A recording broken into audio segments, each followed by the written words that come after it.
Quick introductions: Joey Connect, senior leader with Proteus Engage.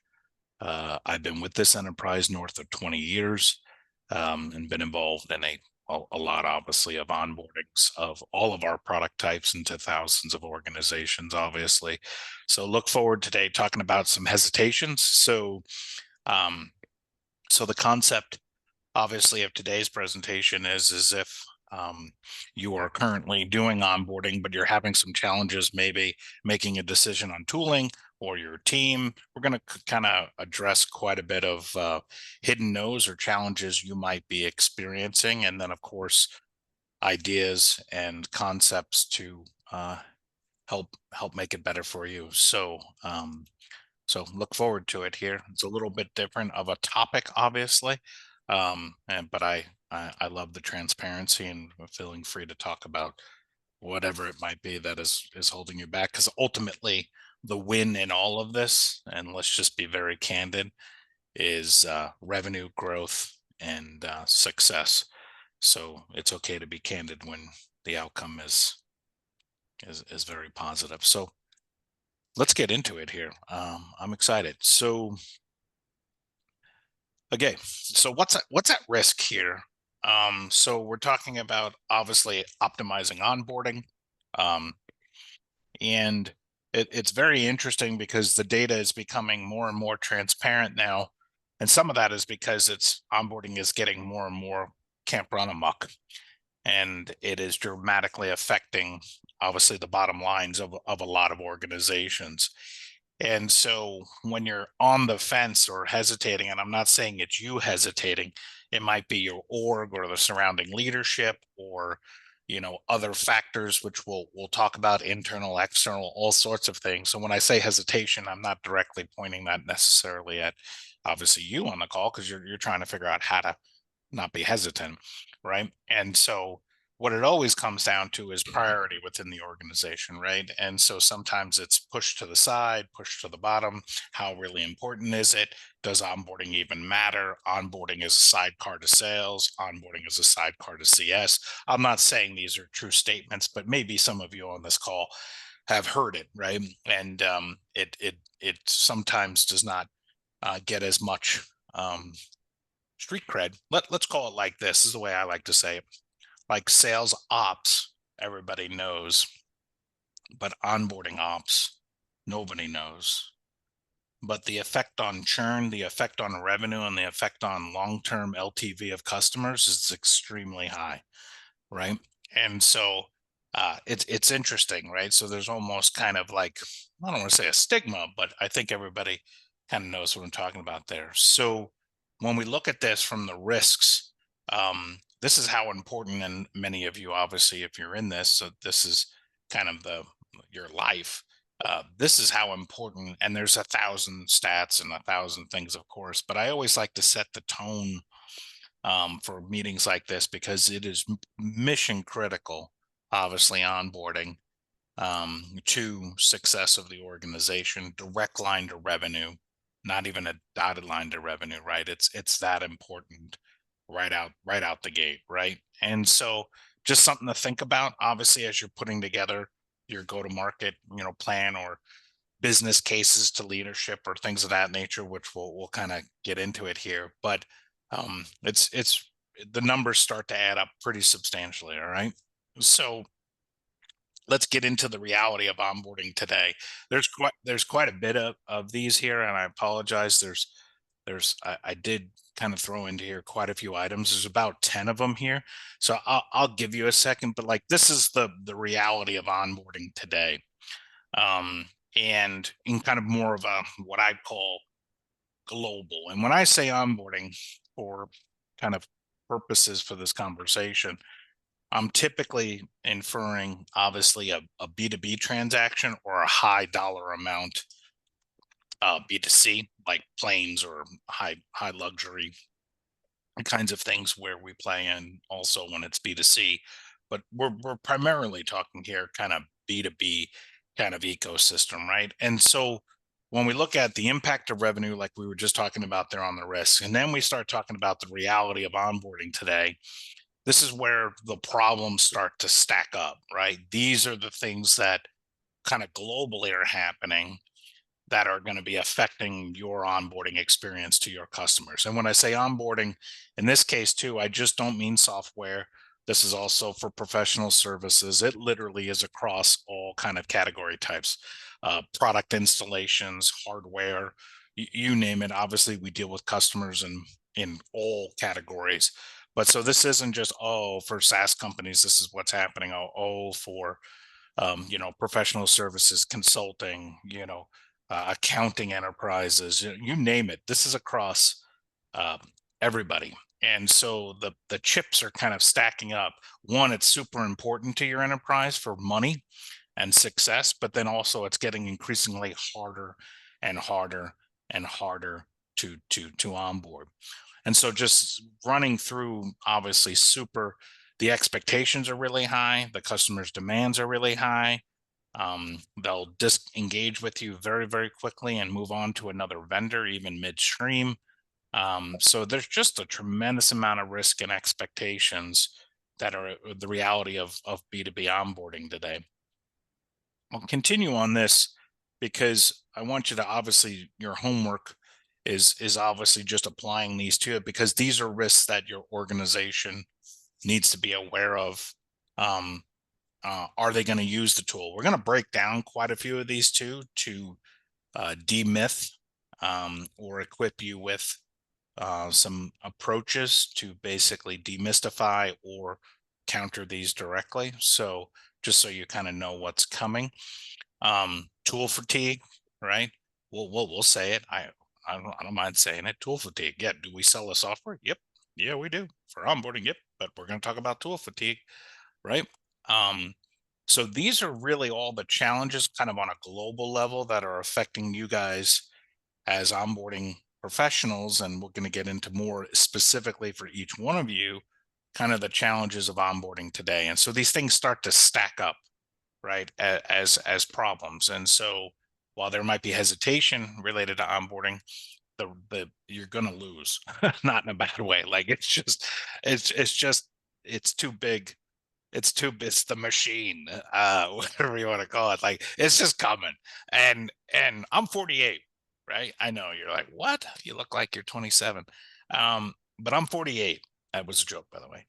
And at 48, it seems like in the last 5 years, it's gotten even more camp run amok. Now, some of that is obviously some virtualization of COVID, but then it's also just the distribution of people, the environment, the number of people involved. It just is crazy. And so the onboarding itself is just, yeah, it's just a lot of moving pieces, and it just needs to be done better. And if you listen, and some of you are obviously are frequent guests of our podcast, you're not just onboarding people once anymore. Clients, you're onboarding a small division, then another division. You might, or on some modules, or project A. And so you're literally onboarding anywhere from 3 to 7 times with a client over a period of time also, right? So this isn't the quintessential one and done, hey, let's push it through onboarding and we're on our way. No. And then you got the post launch 120 days. Like, there's a lot of moving pieces, obviously, that all are interconnected on this, right? So again, trying to build a framework. These are like cheating notes, basically. So as whether you work with Engage or not, like us, clearly, I would love you to, but I also love to do these presentations because a lot of times it's how you're framing the fight internally, whether that's for budget, resources, talent, and just making the decision and pulling the trigger. It's really about helping frame and easing your perceived risk and real risks of how this could impact the organization. And again, I think onboarding is a mission critical part of Rev, and our clients see it that way and are extremely successful because they do.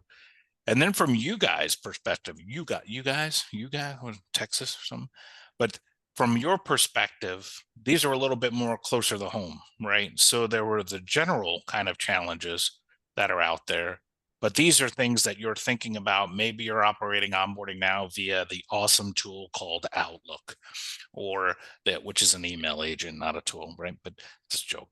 Again, I'm trying. It's a one-way conversation here, right? So why I bring these up is basically there's the global challenges, and then these are the things that you're being pressed on of we're not getting clients launched air quote fast enough. All sorts of things, right? How can we do this more consistently? I was talking with they're not a client yet, but I'm assuming they will be, where they were having every onboarding was completely done differently. Like every single one was completely done differently. And this wasn't a small group, right? And so what they're all looking for, and of course the downward pressure for you guys is to do more with less, right? And then so there's the global challenges, more people, more all the process stuff challenges out there, and then literally the day-to-day operations for you specifically is how do we maximize our client onboarding with the team I have. Might be limited, might be one, might be you might be the whole thing. Okay, that's okay, right? Or you're looking at bringing on people, or we have a couple of clients we onboarded last week ourselves were organizations downsizing because they needed to do more with less, right? So there's all different types of kind of circumstances that are going on there. But again, these are typically the more localized challenges to you besides the overall global. So then we get into decision concerns. So hesitation to optimization. So I always use this as kind of like think of it as a framework for business case development, right? And when I say business case development, it's not from the vendor like me where I'm going to tell you clearly. I'm going to tell you because it happens. Like you use our software, bang, bang, bang, and bang are going to happen with almost 100% confidence that there's going to be a massive amount of efficiency and there's going to be all these kinds of things. Clearly, that's salesmanship, and that's just me telling you because it does happen if you commit to doing the process. But that doesn't answer the questions internally, right? Like that doesn't answer why you're not pulling the trigger. You want a tool, or you want help, or you want to do something because you believe in the fund numbers, like I was talking about, right? It's more the internal battle that you're fighting in a good way to try to justify. So these are real concerns, right? Will sales and onboarding reps actually use it? That's, I'm sure everybody's at. Will my customers engage? Um, can is it flexible enough? If I hear somebody tell me one more time that their stuff is too complicated, that our tool can't handle it, or it can't be done, well, then I'm not sure about that. Um, um, that's actually part of the problem in itself, right? Um, Tool fatigue again. Yeah, there's tool fatigue. You know why there's tool fatigue? Because you're not using maybe the tools you have right, or some can be consolidated, and there was no strategy on the tool utilization a lot of the time. And so yeah, it's okay to say it. Yeah, it's all right. Let's solve it though. How do I get people to do their tasks? If you are an onboarder in here, the number one thing is how you make or break an onboarding is not in the meetings typically. It's in what I call the homework. It's the delta in between. And if your new client is not doing their air quote homework, your TTV and a lot of other things are going to be kind of messed up. And then revenue. Everything goes back to the mighty dollar. I like to call it straight line, not dotted line to revenue, right? So showing how that's going to affect your team and stuff. So these are decision concerns that many of you, I'm sure, are facing every single day as you're trying to build your business case for whatever it is, hiring a new person onto your team, buying a tool, whatever it is. These are kind of critical elements to that. And so we're gonna unpack these and yeah, have a little fun and transparency around it, right? We're all adults, we can talk about it, right? Internal adoption. So, all right, will my team do anything with this? Okay, valid question, right? So let's have a fun fact here and say, do you know of a software company that 70% of their product launches fail, but is still worth billions of dollars? Answer: Salesforce. So how can that be? How can most of you in your pension plan, 401k, or private placements are invested in Salesforce, right? Well, the one, they have a great sales engine. But what happens there is a lot of times CRMs are decided at a top level and then pushed out, right? And they're seen as compliance tools, right? They're basically made to slap people's hands, whether or not you're performing or not, right? And so adoption of that is atrocious. One, because it was pushed down from the top, and two, it's perceived as a tool of management and performance. So, so a couple of things you have to think about when we're talking about internal adoption is taking the approach, and we're going to get to something I'll talk about later about piloting and what I would call crawl, walking, and then running, right? Is a lot of times there's this excitement of we want to do something, but the strategy around it, the approach around to it, the buy-in around it, and the why around it are not clear, right? And so the why is very, very important. And then the technical stuff is of course needed to simplify and reduce the number of steps and not add more work. And in essence, we want to do 8x multipliers, which is something that we always try to find, where if for every one thing the rep actually really does, that the tool does 8 for him or her, right? And so when you walk into conversations with that mindset, you start to find more opportunities, whether that's follow-up, escalations, whatever, touch points, doesn't matter, right? And then you figure out the integrations. Of course, we work with all the CRMs in your email and Slack teams. Yeah, sure. Operational effectiveness, yes, we can get there. But what it comes down to is what's in it for me, right? And what's in it for me is at multiple levels within your org. So there's the leadership level. Obviously, that's where you're going to focus on cha-ching, the money. For you, operational efficiency, managing a team or whatever. And then the 8x multiplier, obviously, for your teammates.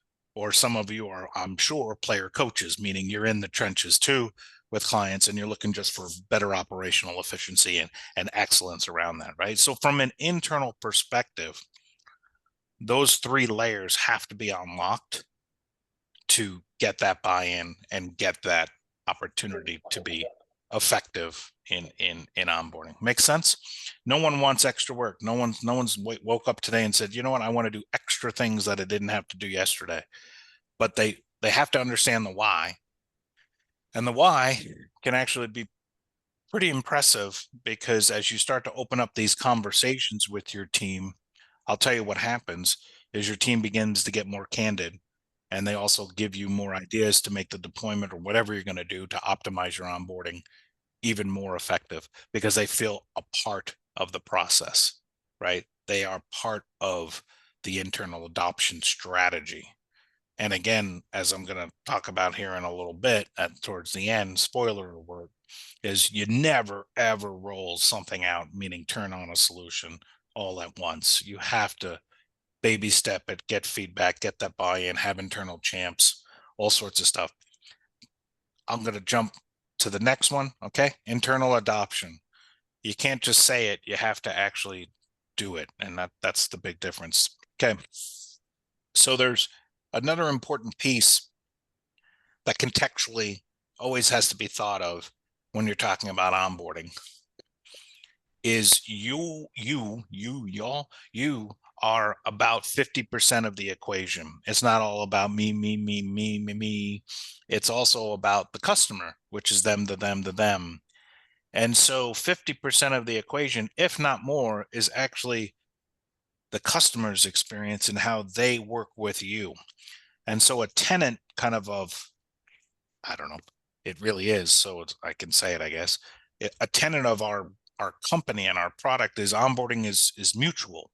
Like there's two entities doing a dance, and we have to work as partners and not step on each other's toes as much as possible. And so when you're looking at the internal adoption of this decision matrix for your group, it's also the customer side of the equation is equally I might say even more important because they are mission critical, obviously, and you really want them to be involved. So I always put this out there when you're thinking about this. It's not just internal. It's also very, very much from the customer's perspective. So let's address that one head on. So customers are ignoring my onboarding tasks or not answering my emails. Fill in the blank, basically, of your frustrations here and why you're thinking of trying to do something about it, right? And so there's a couple of things here on the customer engagement side. And again, for me, I probably start with checklist item, or the second item, sorry, on the solutions, is the concept of mutual plans for accountability and visibility. This is the underlying momentum engine that typically allows the conversation to become more effective, and the actual timelines and deliverables more effective, because you're creating visibility to the task at hand, right? No pun intended, but it's a mutual plan, right? And we can only do 50% of the work if you do the other 50% of the work, and we need to do this collectively so that we are successful together. And that again is the tenet of not only our company, our product, but success really drives from it being a balancing act of both groups working together and driving that success. That's how clients are more effective at delivering what you need in order to get them onboarded, or what you need them to do. Again, the misnomer there is they don't know what they don't know, customers, right? And so here's another kind of pro tip that I didn't put in here, but many groups that we help, is it's easy for us to figure things out with them because we just go ask their current customers who were recently onboarded what is working well, what isn't working well. And then after we deploy with them, we also tell the next 4 or 5 clients that get onboarded that we're working through a new onboarding process and we want their candid feedback. And it's amazing. Think of it like customer advisory board concept, cabs. Love cabs. And basically being open and candid with them so that they provide feedback to even hone their level of customer engagement with you, right? So about that transparency and candidness, that's really unlocking that kind of visibility and candidness with the customers to do it. Was that pleasurable? What made sense? What didn't make sense? And then you're almost obviously optimizing your process right out the gate. But it's inevitable. You need customer engagement. You're onboarding them, so you need them. So it's not a question of do you have customer engagement. You have to at some level. Is it good, and is it providing value, right? And that's a very important piece of it. It's like, you can't count getting up in the morning as working out, right? So it's that kind of spirit here. Just to be candid. The other kind of decision that you might be worried about, obviously, from customer engagement, is to get customer engagement, you have to kind of create an environment for success fast, because it allows you to create those crescendo moments. And whether that's a mock event or whatever strategy you want to do, it's delivering some sort of value in X days. It doesn't mean they're live or the project's done or whatever, but you have to cultivate your process to create value in a shorter period of time than the actual real launch, to keep that momentum. And it also creates that accountability and visibility on the customer engagement side. Okay. So that's really, really important. It's not that customers aren't going to engage, it's the quality of the engagement you're getting from the customer, right? And that's, I think, a very strong delineation point that needs to be considered, and obviously why many of you are trying to do it better. Okay. Concern 3, flexibility and structure. Maybe this is your concern. Our deals are too unique for a guided process. Like I said, maybe that's an area of opportunity to optimize that. And also modern technology and lots of things that are possible now based on profiling, persona-based AI, and other components of these journeys can make all of these journeys of onboarding highly, highly bespoke, highly personalized, highly adaptable, based in real-time scenarios, literally real-time scenarios that are playing out. And so it's very hard to find a process that can't be optimized. If we want to say to 98%, of course, sometimes you have to do ad hoc and some things. Clearly, that's almost in every onboarding anyway. But to get 95% of a process optimized for 5% of ad hoc, and even when it's ad hoc, it's still going to be optimized, is really, really important just from a quality of delivery perspective. It also is very important from a, measurement perspectives for continuous improvement, which is very, very big for clients. Persona-based multi-threading, which to explain that in a simple way is if your process is so unique and so complex, that's probably because you're dealing with 3 to 8 leaders within the organization, COO, CFO, IT department, whatever, right? And so instead of working in linear, you're actually needing to work in multi-channel basically to get the onboarding going. So there's different key players, but you want to be doing that at multiple people at a time, not linear going through the process. And yes, definitely, I'm not saying there aren't complex onboardings. We have clients that it takes 2 years to onboard, right? It's not that I don't think there aren't complex onboardings out there, but the value of centralizing that, measuring it, and continuously making it adaptable for the next ones is really where the rubber hits the road of value, and the technologies are there now. Like they truly are. And again, what's not measured can't be improved. And of course, it's not just about you; it's heavily on the customer side too. So if it's that complex, how is the customer following along? How do they even know what's going on?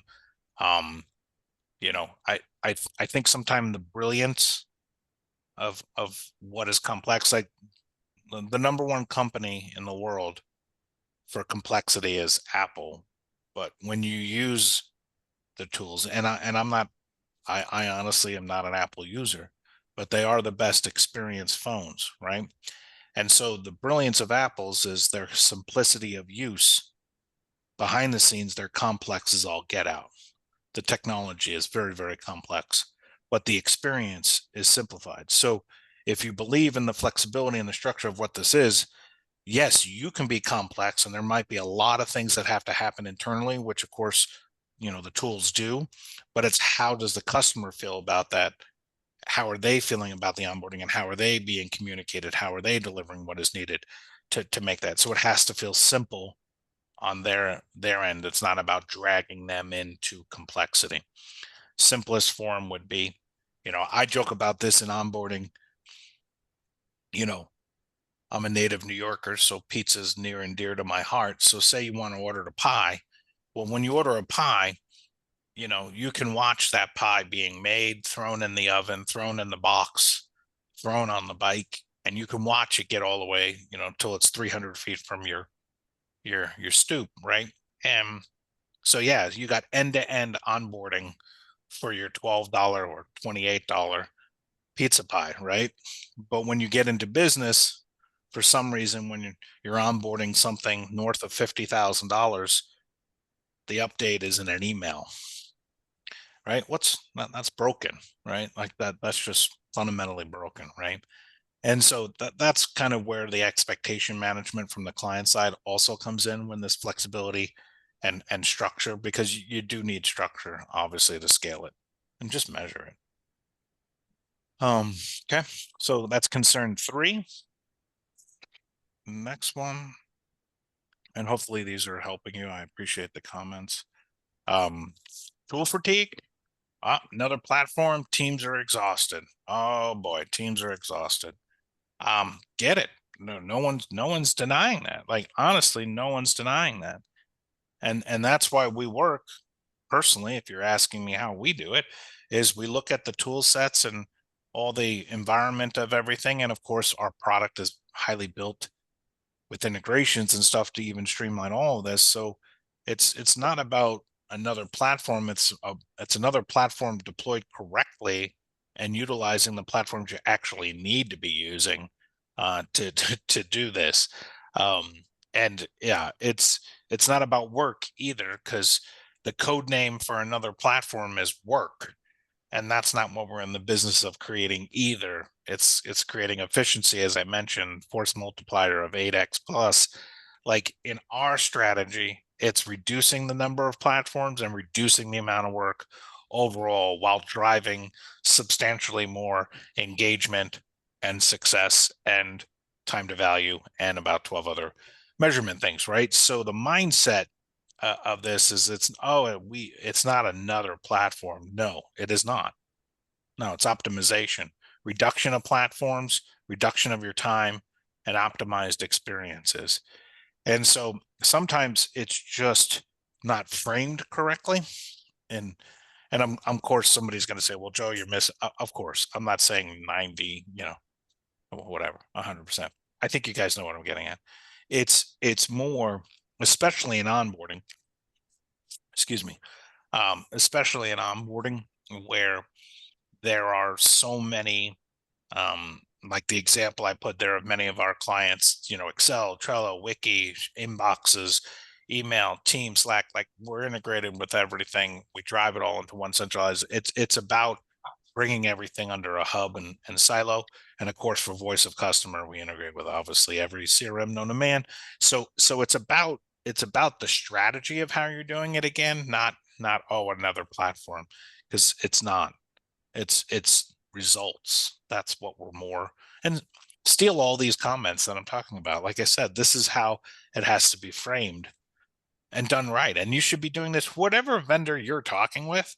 These should be the questions. Like it's fair. It helps with the first one, which was internal adoption, right? Like it's all interconnected. There's no ShamWow here. Like this, literally. Let's just be open and candid. How's it going to look? How's it going to work? How are we going to do this? Is it going to deliver it? Let's pilot it and figure out if it does what it's supposed to do. If your horse runs fast enough, you're going to win. So let's get the horse to run fast enough, right? So, okay. So tool fatigue. Tool fatigue, in some cases, is just an easy way to get out of the situation. But if you're really trying to solve your problem and you're not just trying to get a sales rep to disappear, unpacking tool fatigue is where you will get the other things mentioned: internal adoption, external adoption, and the results there. All right. Tool fatigue, tired tools, tool fatigue. So rollout approach. Okay. So this is the art and science. So say you're wanting to optimize your onboarding. There's some hesitation to do it, right? And you're looking to say, well, how do I, air quotes, sell this idea to my enterprise? Because you as somehow involved in onboarding at some level, you're wanting to improve. You're trying to do all the things and solve the problems that we started this presentation with, right? So they're all layering as you get it. So then how do we really do this? So we talked about start with a pilot team. And so with a pilot team, I just want to be super transparent. When I say it's a pilot team, it's internal and external, meaning, like I said, talking to past customers or that who have just recently been onboarded, and then openly communicating with your next. I'd say, everybody's product service is different, but I say 3 to 10. And maybe you're like, that's a big range, Joe, 3 to 10. You know what I'm kind of getting at, like somewhere in that range, because it can't just be one. And so the next 3 to 10 clients. And then typically with your pilot team, it's going to be 1 or 2 key people. If that's you, great, or other team members. And then if you're a multi-product or service offering company, I want you to pick the one that is bleeding the most, what we would call a red dot one, or something that is the highest value to your entity. So if you have 5 products, but 48% of the revenue comes out of product A, and the other four, help me with the math, but what I'm getting at. Then we would start with the first one, right? So that you could do a pilot with that, because you're going to get your ROI, you're going to get a lot of those other numbers that you want, TTV. You're going to show victories very, very quickly, and then doing it with a smaller team, you're going to figure out all the problems, all the challenges with it, and you're going to fix a lot of just not bugs like bugs in software, but you're going to fix a lot of process things, just things to really get momentum, because then you have your positive stakeholders internally for the internal adoption trip, which is your next thing to do when you roll it out against more, right? But we honestly coach to do the same thing for the other four. It goes faster because you already kind of know a lot of stuff, and you're piggybacking on a lot of successes and victories internally, plus client successes, right? So you're then feeding off of that and kind of carrying that through, right? So that's that start with a pilot team. And then I call it the Kia, the Camry, and then the Cadillac, right? And they're all great vehicles, don't get me wrong. But eventually you want to get to the Escalade with 22s, like that's where you want to get, right? But you're not, you're going to start, whatever with, Kia. Great cars, by the way, Kias. But capture those early wins, and then we're going to layer on top of those, scale with the champions, right?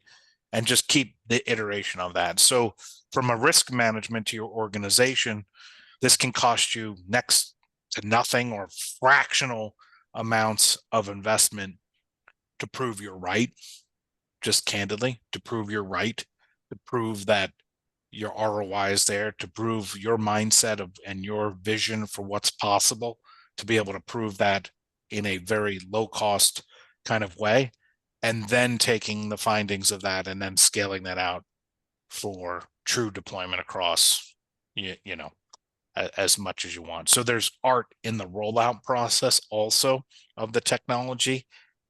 Anytime you hunker down and it's a huge setup and a huge thing, the risk and the barriers and the people's time, like, no, you need to be able to, after a month and a half, 2 months, whatever, be able to in a quarter say, hey, yeah, this is already working. It's pretty substantial feedback already and good news from the clients. They're very excited, et cetera, et cetera. So there is that momentum and spirit, and then, carrying that forward. Makes sense?